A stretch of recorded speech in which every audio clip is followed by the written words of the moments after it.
Shalom, selamat pagi, selamat bertemu kembali dalam renungan pagi hari ini. Terlebih dahulu kita berdoa. Tuhan, terima kasih Tuhan untuk hari ini, hari yang indah ini Bapa. Kami boleh bersekutu lagi kepadamu. Sebentar kami akan mendengarkan kebenaran firman-Mu. Persiapkan hati pikiran kami Tuhan untuk senantiasa tertuju kepadamu. Kami siap mendengarkan firman-Mu hanya di dalam nama Tuhan Yesus. Kami sudah berdoa dan mengucap syukur. Haleluya, amin. Shalom saudara, pagi hari ini saya mengambil tema hamba yang dikenal Tuhan. Ya, hamba yang dikenal Tuhan. Kita baca renungan pagi hari ini di dalam Matius 27 ayat 22 dan 23 ya. Ini ayat yang sangat terkenal ya, di mana khususnya buat hamba-hamba Tuhan yang melayani, tetapi hendaknya kita tidak mengalami di dalam Matius 7 ayat 22 dan 23 ini ya. Ayat 22, pada hari terakhir banyak orang akan berseru kepadaku, Tuhan, Tuhan, bukankah kami bernubuat demi namamu dan mengusir setan demi namamu dan mengadakan banyak mujizat demi namamu juga. Ayat 23, pada waktu itulah aku akan berterus terang kepada mereka dan berkata, aku tidak pernah mengenal kamu, nyala daripadaku, kamu sekalian pembuat kejahatan. Ya. Temanya renungan pagi ini hamba yang dikenal Tuhan. Jadi kalau melihat ayat ini serem ya saudara ya, kita sebagai pelayan-pelayan Tuhan, yang mungkin kita sudah banyak berkorban waktu, berkorban apa segala sesuatu, tapi ujungnya kita ditolak Tuhan ya.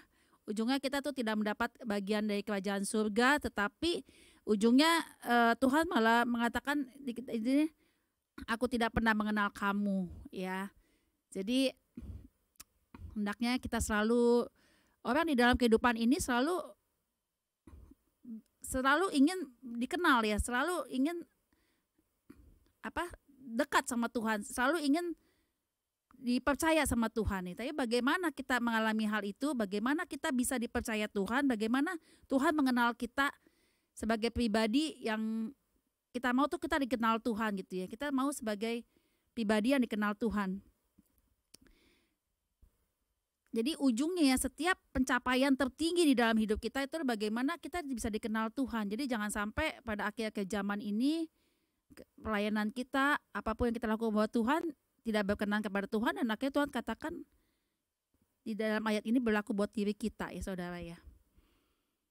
Jadi saya belajar bagaimana kita hidup, untuk hidup kita itu dikenal Tuhan. Yang pertama ada ciri-cirinya, kalau kita hidup kita dikenal Tuhan, cirinya pertama ada penyertaan Tuhan ya saudara. Contoh di dalam Alkitab adalah seorang Raja Daud ya, begitu hidupnya berkenan kepada Tuhan sehingga dia menjadi pemazmur dan pemuji yang luar biasa bagi Tuhan ya. Itu contoh ciri-ciri orang yang dikenal Tuhan. Yang pertama, dia pasti ada penyertaan Tuhan. Kalau kita lihat Raja Daud ini di dalam musim hidupnya ya, setiap musim kehidupan Tuhan menyertai dia, dimanapun dia disertai Tuhan ya. Ada penyertaan Tuhan yang luar biasa sampai dia menciptakan lagu yang terkenal bahwa dikatakan lagu pujian yang mengatakan bahwa Tuhan ada di dalam setiap musim hidupnya, dan dikatakan Tuhan itu ada di hatinya Tuhan, di rencananya Tuhan. Meskipun kadang-kadang kita ngerasa sendiri ya, di dalam kesendiriannya Daud itu dia merasa sendiri, tetapi selalu langkah-langkah Daud itu disertai Tuhan. Penyertaan Tuhan tuh luar biasa ya bagi Daud. Yang kedua adalah kita selalu mendapatkan fasilitas khusus dari Tuhan. Ciri-ciri orang yang dikenal Tuhan, dia merasakan penyertaan Tuhan sepanjang hidupnya. Meskipun musim susah, musim senang, musim apapun juga, dia merasa tuh penyertaan Tuhan tuh selalu ada bagi hidupnya. Yang kedua, dia selalu mendapatkan fasilitas khusus dari Tuhan. Jadi segala rencana, segala rahasia Tuhan pasti diberikan kepada orang-orang yang kenal Tuhan, yang dekat sama Tuhan, yang selalu mau melekat kepada Tuhan ya. Karena fasilitas saja tidak diberikan kepada orang sembarangan, tetapi diberikan khusus buat orang-orang yang mengenal Tuhan ya. Jadi kasihnya tuh diberikan kepada orang-orang yang sungguh melekat kepada Tuhan dan dekat kepada Tuhan ya. Terus dia akan memberikan rahasia kehidupan bagi anak-anak Tuhan yang dekat kepada Tuhan ya, yang Tuhan kenal. Jadi kasih Tuhan itu dipercaya, Tuhan akan memberikan rahasianya ya. Jadi orang-orang yang kadang-kadang kehidupan anak-anak Tuhan itu, dia akan mengalami satu hal, kedekatan yang luar biasa sebagai bapa dan anaknya. Tuhan itu adalah Bapa yang Maha Kasih, Bapa yang luar biasa yang mengasihi anak-anaknya dengan sepenuh hati ya. Bahkan dia sampai rela mati mengorbankan dirinya untuk anak-anak yang dikasihinya. Ya. Jadi dia akan merasakan selalu tuntunan Tuhan di dalam kehidupannya. Rasakan tuntunan Tuhan, hari lepas hari dia rasakan tuntunan Tuhan. Kalau tanpa Tuhan tahu hampa segala sesuatunya ya. Biarlah kita masing-masing merasakan pencapaian di dalam tinggi ini hanya cuma untuk kita dikenal Tuhan ya.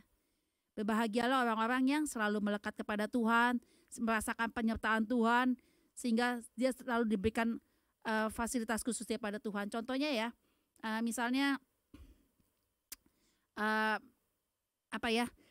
coba contohnya gini deh, di bank ya, ada fasilitas prioritas ya, ada prioritas dan ada yang biasa reguler gitu ya. Jadi kalau kita mau store tunai juga store apapun juga kalau prioritas itu dinomorsatukan. Itu ada perbedaan dan orang-orang itu tidak bisa, orang-orang yang penabung biasa tidak mendapatkan fasilitas prioritas, dia akan mengantri panjang. Jadi akan mendapatkan sisi yang positifnya, fasilitas khusus itu diberikan hanya kepada beberapa orang, tidak semuanya bisa ya saudara. Itulah salah satu contoh fasilitas yang daripada Tuhan.